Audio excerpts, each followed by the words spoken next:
Welcome back to the 504 Core podcast. We're back with Zack Nagy today. Zach, what's been up? Not too much. I mean, fall camp's in the rearview mirror now. Fast forward to USC prep, but everything's kind of booming with LSU, whether it's recruiting, football. Dylan Cruz just got called up to the big leagues. Um, Business is booming for LSU right now, so staying busy on this end.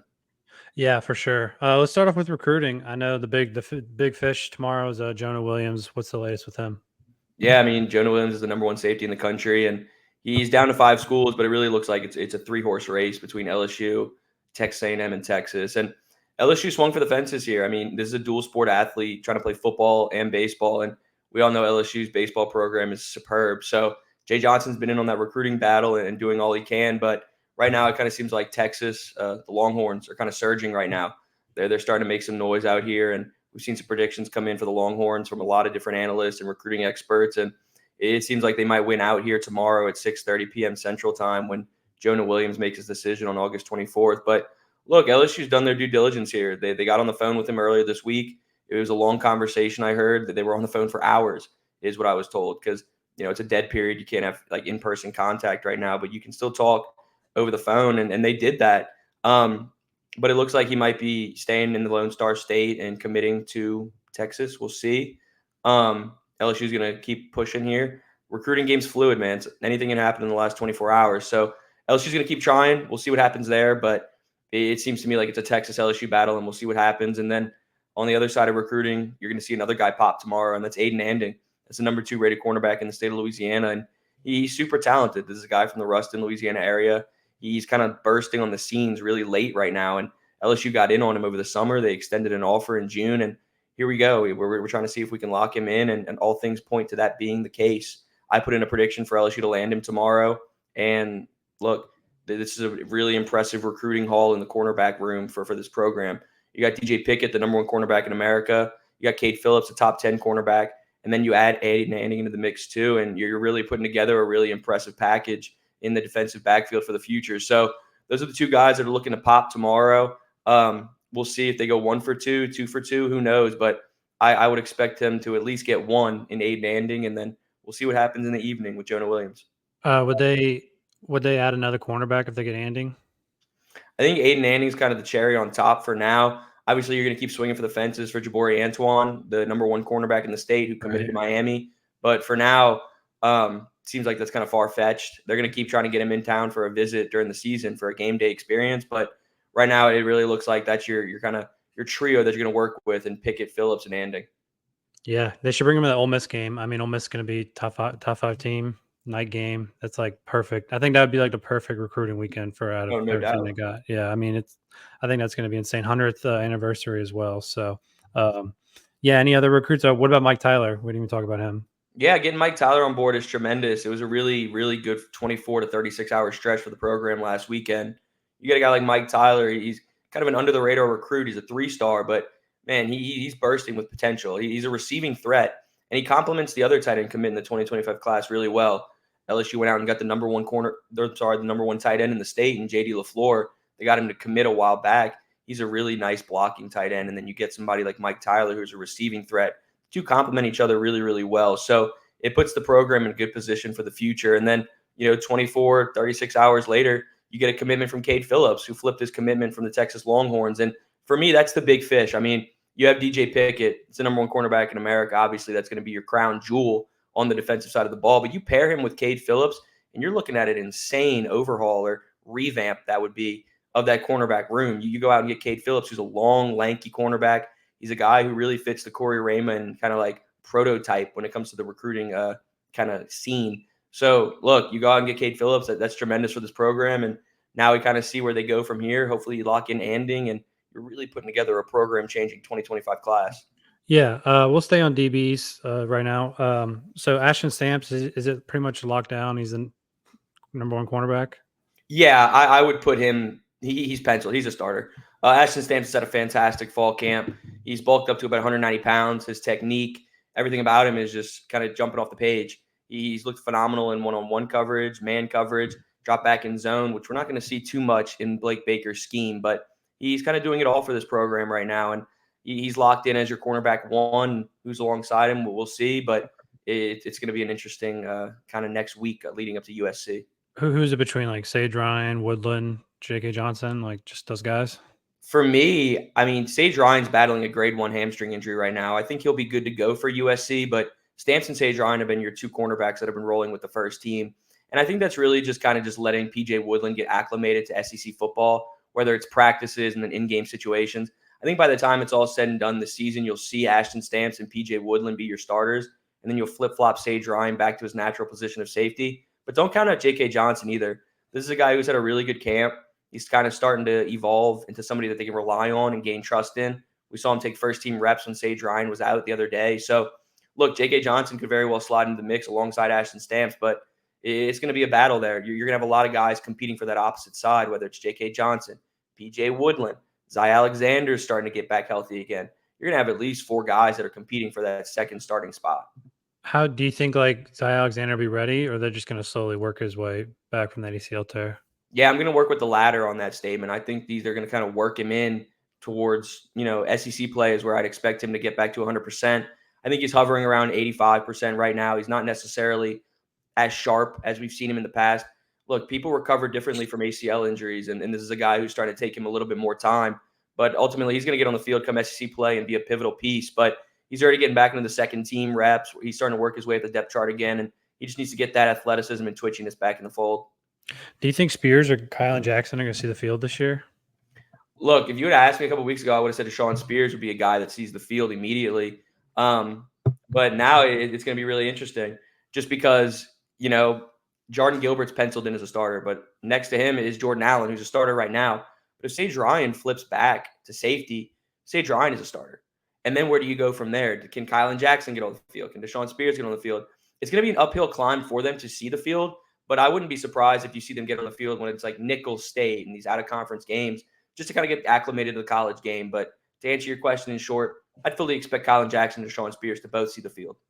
One guy I'm really high on is Juwan Johnson. Is he made any plays in camp? So Juwan's working as the backup star right now, and that's kind of like a hybrid linebacker safety position. Right. He was working with the second team for most of camp behind Major Burns. That's Major Burns' spot. But he's going to have guys coming behind him looking to get on the field, whether it's Juwan Johnson, Javian Toviano. Kylan Jackson has been cross-trained as a star and safety. But for Juwan Johnson, he hasn't necessarily popped. He looks the part on the field. I mean, he's got tremendous size and athleticism. But I think once they put Javian Toviano at the star, working with the third team, he's starting to kind of climb up that ladder. And I'd probably put him as the backup star right now and put Juwan as the third team. But this is a guy who's just bursting with talent, and he's going to push to get on the field sooner rather than later. But for me, he's probably your third string guy behind both Major Burns and Javian Toviano. One guy I keep hearing about is Kalaj Cobbins. I mean, how's he looked? He's looked good. Like I said, it's going to be an uphill battle for some of these freshmen to see the field just because there's a lot of savvy veterans ahead of them on the depth chart. He's been working as an edge rusher, and the first and second team, kind of that 2-deep depth chart is set in stone with Braden Swinson. You have Savion Jones. That's your first team. Deshaun Womack, Gabriel Relaford, Paris Shan. Those are 5 guys just off the top of my head who are going to see the field this season. And then you probably put Kalaj in there at your 5th or 6th guy. So uphill climb to get on the field, but he'll see the field in some blowout games and kind of those out-of-conference games. Yeah, no, I'm excited. They got, they're recruiting the hell out of, everywhere basically. So they got a pretty good team, man. Really, really young, you'll probably lose most of your offensive line, and then receivers are always stacked. You might lose Nussmeier depending on the season. So truly promising times. Brian Kelly's got it going. So number 7 goes to Harold Perkins. Any surprise there? No, I mean, look, this is a guy who's your leader on defense, and he's been a workhorse during camp. And I can give him credit because obviously he's a freakish athlete, but I'm also going to give a little bit of credit to Blake Baker too. We're seeing him get put in positions to be successful, which is what we didn't really see under Matt House a season ago. So Harold Perkins has all the makings of being a first-round draft pick this year, all the makings of being a freak, and he's going to rep that number 7 really well because, look, he's a Louisiana native. He was born in Louisiana, just grew up in Texas after Katrina, and he fits the prototypical mold for a guy who's going to wear that number 7. So I'm excited to see what happens with him this season, but yeah, giving him that number 7 is well-deserved, and we'll see Will Campbell also wear that number 7 patch. But look, I'm excited to see what Perkins can put together this season because it's going to be special. Where do you think they're using more as a pass rusher or like inside or just kind of all over the place? All over the place. During camp, we saw him do it all. I mean, he got in the backfield and blitzed on several different packages that they have. The blitz packages are crazy, dude. Like Blake Baker's putting these guys in position to be successful. Him, Major Burns. We've seen Kylan Jackson with the second team get in the backfield. The blitz packages are crazy. And then we've also seen Harold Perkins drop back in coverage and get an interception, a couple pass breakups. So he's putting it all together ahead of the 2024 season. And it's his money year. It's kind of year 3. It's time to piece it all together. And I wouldn't be surprised if he puts together an All-American campaign. Yeah. I know, yeah, crazy defenses, the one thing I hate about, like, I love crazy defenses. I love like stuff that's like flying around the field, like putting guys in weird positions, all that stuff. It's just like the one thing I cannot stand. Dennis Allen did this shit all the time. They drop back defensive tackles. I'm just like, that's just like one thing I will not stand for if I ever Well, see. like, dude, like that's what we saw last year. We saw like the defensive lineman line up like 3 or 4 steps, 3 or 4 yards off the ball. It's like, what are you doing? Like, I don't understand Yeah. that. I understand where you're coming from, like dropping back and whatnot. But you got to put these guys in the trenches to dominate. And we've seen Blake Baker do that. Everything from a scheme perspective is way more, just way revamped from a season ago to now. And we're going to see Harold Perkins shine in that as well. Yeah, no, good coaches put players in positions to succeed. If you're dropping back a defensive tackle or playing them off the ball like that, like, one thing I do love seeing on Twitter now is these Bo Davis like compilations where he's screaming at players. Is there like a different intensity on the D line this year or what? There's just different intensity all around on that defense. I mean, it starts with Blake Baker at the defensive coordinator, slot, but it trickles all the way down to, Corey Raymond, Bo Davis, even Jake Olsen with the safeties has been really intense. So yeah, Bo Davis is a psychopath. I mean, this dude is crazy the way he's yelling at these players. It's fantastic. It's what they need. And it's a position group that's had different coaches for the last, 4, 5, 6 years. So to get somebody in who's been super intense is key because you didn't really have your defensive line coach last season. So now, look, Bo Davis is a freak, and he's not scared to get in your face and scream. And we've seen the same type of intensity with Blake Baker too. And you have new personnel, you have different guys, but you practice how you play. And I've really been seeing these guys practice really intensely and play with a lot of passion. And I think it's going to help translate to more success on defense this season. What does Nussmeier look like? I haven't really heard Nussmeier like stuff. Like, does he look good? I feel like he's gonna be like a gunslinger, turn the ball over like at the worst time sometimes. But he's obviously talented. Yeah, I think Nussmeier really turned a corner after Okay. week 3 of camp. This is a guy who threw 5 or 6 interceptions throughout the first 6, 7 practices. And if you're asking me, I was a little bit worried about it, of course. I mean, I think a lot of people were, but they were kind of just not wanting to say it. Just because it's fall ball, you can kind of take it with a grain of salt. But for me, look, I was a little concerned. He was throwing turnovers. He was making bad decisions. And then fast forward to week 3 and week 4, he turned the corner. He was making smart reads, was starting to look a little bit better in 11 on 11. Man, anybody can look good in 7 on 7. And he was tearing up that defense in 7 on 7. Fast forward to 11 on 11. And, with some pressure on him, he was kind of struggling a little bit. And then fast forward to this week, I think he really turned the corner and is starting to succeed. I think Wednesday, which was the final media viewing for fall camp practice, I think is his best day of camp. He was making really good decisions. He was throwing the ball to Kyle Parker. Those two were cutting up. So we're starting to see Garrett Nussmeier start to evolve into the quarterback that we know he's capable of becoming. God, dude, there's so many receivers. Like, every day I'm like, oh, connecting with Xavier Thomas, Aaron Anderson, like just all these guys. I've heard at least 10 different receivers' names in camp. It's truly embarrassment of riches, as you said in the past. So it's insane. You talk about USC? Yeah, look, USC prep starts for me on Monday. I'm excited to kind of check out the offense and see what they got under Miller Moss. We saw them on Wednesday really working with the scout team. You had guys wearing the number 7 jersey, which is what Miller Moss wears, kind of just pretending and kind of going through some drills there. But I'm excited to see what they do. The lights can't be brighter in Las Vegas, and it's an opportunity for LSU to be successful. It puts them in a position to really start the season off strong. And in the past, we've seen them struggle in season openers. I think this is the year where they kind of get over the hump and get that week 1 victory. And USC is a good team. They have a firepower, up-tempo offense, but I think LSU can match that energy and have a heavyweight battle here. I have LSU coming out on top. If you were to ask me for a score prediction, we can get to that next week. But for right now, I would definitely sit back and say that I have LSU having the upper leg coming into that week 1 matchup.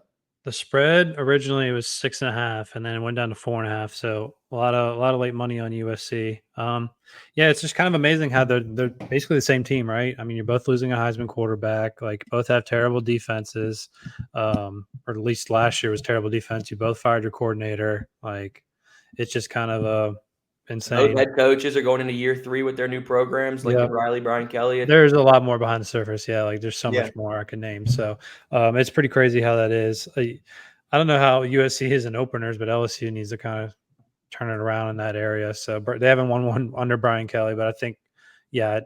Let's see what the over under is. 63.5. I actually thought it would be higher than that.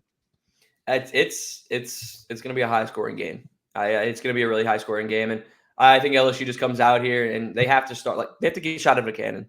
Basically, there's no need for me to even ramble. They need to be shot out of a cannon and start the game off strong. And look, if you drop week one, dude, you're in Yeah. trouble. Like you're in trouble. You're in 8-4 territory potentially. Like you have to start the season off strong because yes, you have some favorable home games, of course. Like you get Ole Miss at home, you get Bama at home, but you also have to go on the road and play at Texas A&M. Go to the Swamp, play Florida. I know a lot of people are going to overlook Florida, but I'm not. It's hard to go to the Swamp and get a victory. So you got to start the season off strong because that SEC gauntlet is going to be brutal this season. And I think LSU comes out on top. Yeah. SEC is insane. It's kind of too insane. I mean, how many teams are you gonna think are gonna make the playoff? Like 3 or 4? Like out the SEC? Like I would not be surprised at all. I wouldn't be surprised if you saw 4. It made 5. Probably not 5, but probably 4. I mean, I wouldn't be 5 would be surprised. like a conversation. You're like, we can't do this. Yeah, it's ridiculous the amount of talent that they have right now. You bring in Texas and Oklahoma. I mean, not to mention LSU has to host Oklahoma in the season finale. So, look, it's a crazy schedule. You got to come out the gate strong on week one. I have them coming out on top, but that's gonna be a battle for sure. What are your keys of the game? For me, it's all going to start defensively. I mean, you know what you're kind of getting on Yeah. offense with Garrett Nussmeier. He's not scared to throw the ball deep. He's got Kyron Lacey, who's emerging as a talent. Chris Hilton's fantastic. CJ Daniels, Mason Taylor. You have just insane weapons on offense for Garrett Nussmeier to work with. Keys to the game is going to be dominating the trenches. You got to get in the backfield, and I think it's going to start with your defensive ends. I mean, Savion Jones and Braden Swinson aren't getting enough credit, in my opinion. I think a lot of the focus has been on the interior defensive line with Gio Paez and Jacoby and Guillory.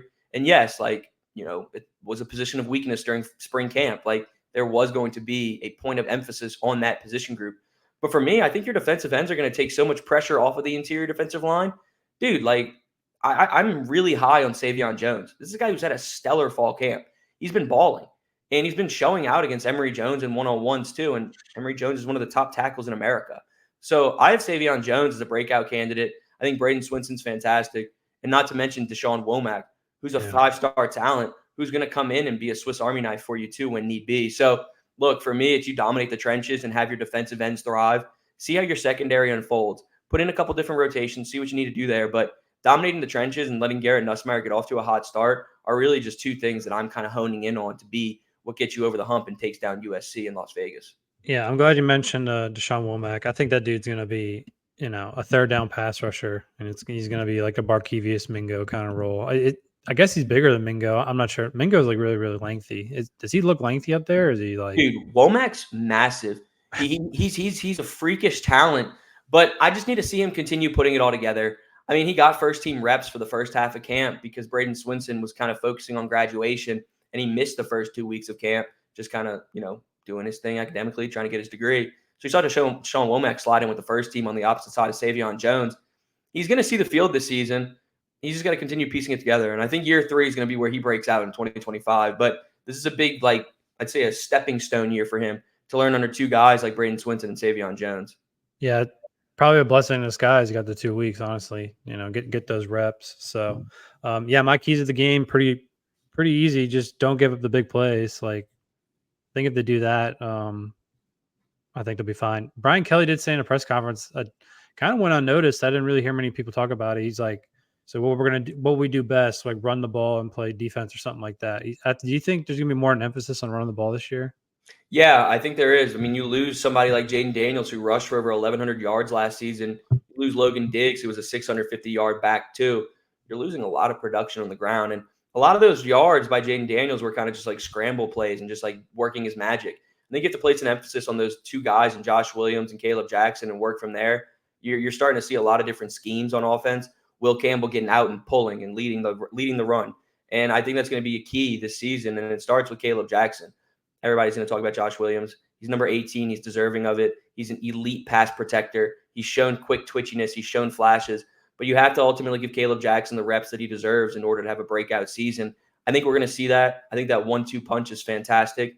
You're also going to see John Emery get in the mix as well. He got significant snaps during camp, and I think they're just going to continue to bring him in slowly but surely just because he had a torn ACL as well. But this is his final run of college ball. So you got to let him do what he can do. And you got guys in the run game who can succeed It's just a matter of how they divide those snaps, and that's going to be something that I'm intrigued to see come week 1.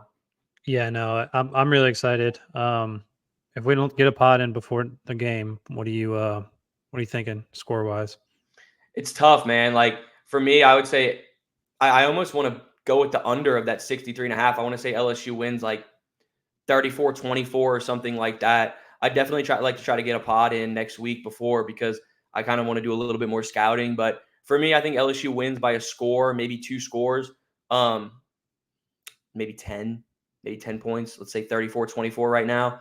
But it's Yeah, also I like that. I could see it's that. tough though, dude. Like you'd have to you have to put a lot of focus on the LSU defense and hope that they can limit USC to 24 points. And dude, that's hard for me to say because Zachariah Branch is a freak. Miller Moss can throw the ball up to him, and I mean Zachariah Branch can just do whatever he wants. So I'm gonna do a little bit more scouting on it. I'll have a prediction in as well. But for now, I say LSU wins by 7 to 10 points and gets the job done in week 1. Did you see that tweet that was going around, like USC's defensive line, like, oh, they were this big, and then they showed LSU's offensive line, bro, they're so much bigger. They're like 40, 50, 60 pounds heavier than some of these guys. So Yeah, and I think that's where the run game becomes super effective. yeah, You have a exactly. mismatch in the trenches, and you have to utilize it to your advantage. Yeah, I could see that. Just LSU running them into the ground. So, I mean, you just mentioned all the running backs. Everyone's super high on Caleb Jackson. So, yeah. Is there anything else we didn't touch on? No, that's it. We start game prep now, and look, USC week starts on Monday. I'm excited to see what happens from here, but yeah, excited. Football season's here. It's time to get to work. Yeah, absolutely. Yeah, we'll see you guys soon. If you can like and subscribe, really appreciate it. And bye.